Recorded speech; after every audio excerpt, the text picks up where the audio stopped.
हरे कृष्णा। हमारे भागवत प्रभा में आपका स्वागत है और आज हम चर्चा कर रहे हैं श्रीमद् भागवतम के 5वें स्कंद के 13वें अध्याय पर।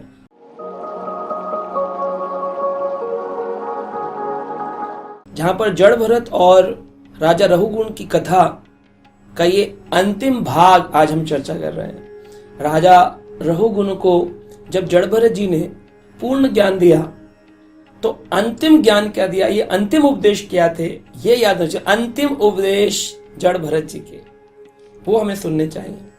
जड़ भरत ने राजा रहुगुण को बताया। दूसरे नंबर श्लोक इस अध्याय के में बताया गया है, यस्यम इमे सन नरदेव दस्यवः सार्थम विलुम्पन्ति कुनायकं बलात् गोमयावो यत्र हरन्ति सार्थिकं प्रमत्तम आविश्य यथोरणं वृकः। उन्होंने कहा कि ये जो भौतिक संसार है ये एक जंगल के जैसा है, ये एक जंगल के जैसा है। इस जंगल में यस्यम का अर्थ है ये जो भौतिक संसार रूपी जंगल है। इमम सत नर देवः कहते हैं इसके अंदर ओ राजन सट यानी 6 प्रकार के षट प्रकार की इंद्रियां जो है हमारी, आंखें, नाक, जिह्वा, त्वचा, कान, पंच इंद्रिय और मन षष्ठानि इंद्रियाणि प्रकृति स्थानि करिष्यति।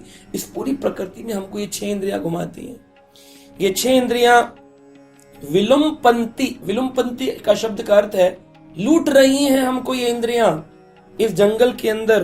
को नायकम, और हम अलग अलग नेताओं के द्वारा मिसगाइड होते रहते हैं। कोई कहता ये करो, कोई कहता वो करो, पैसा कमाओ, नाम कमाओ, मोटिवेशन करो, ये करो वो करो। उल जलूल बातों ने एक व्यक्ति को इस भौतिक संसार के इस जंगल में फंसा करके लूट लिया है।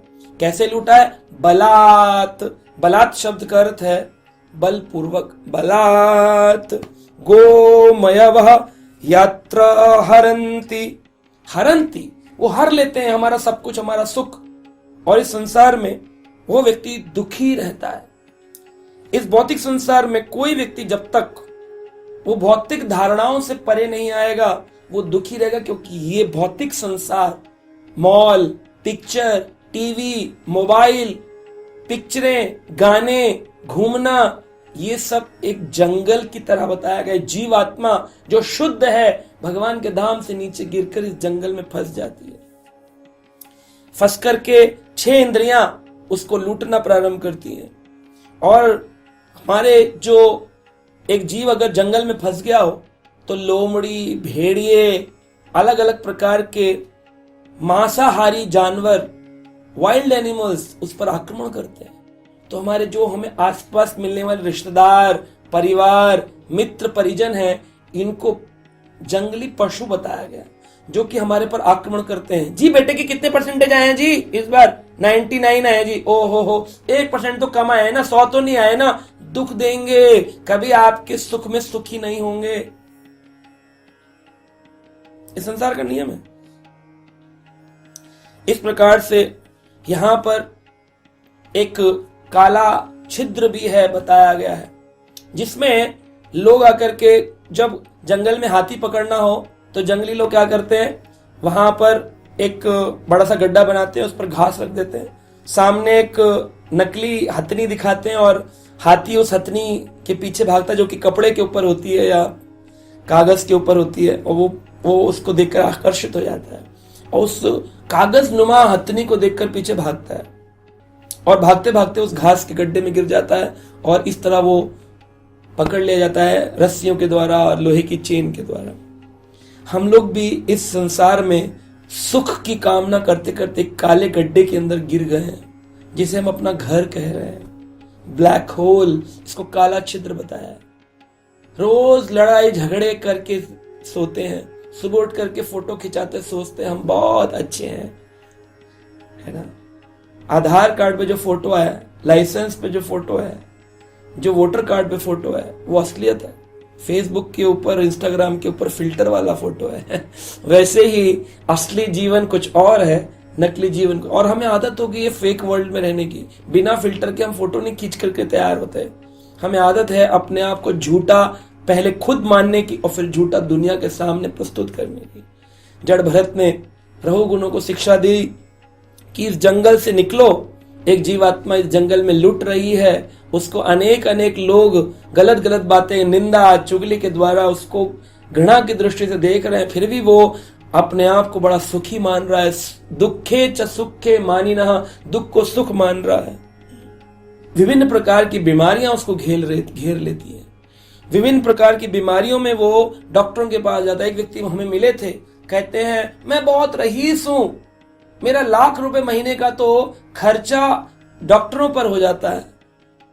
हाँ जी, वो ये नहीं सोच रहे कि कौन से कर्म का फल मिल रहा है जो कि लाखों रुपए उनके जा रहे हैं, वेस्ट हो रहे हैं।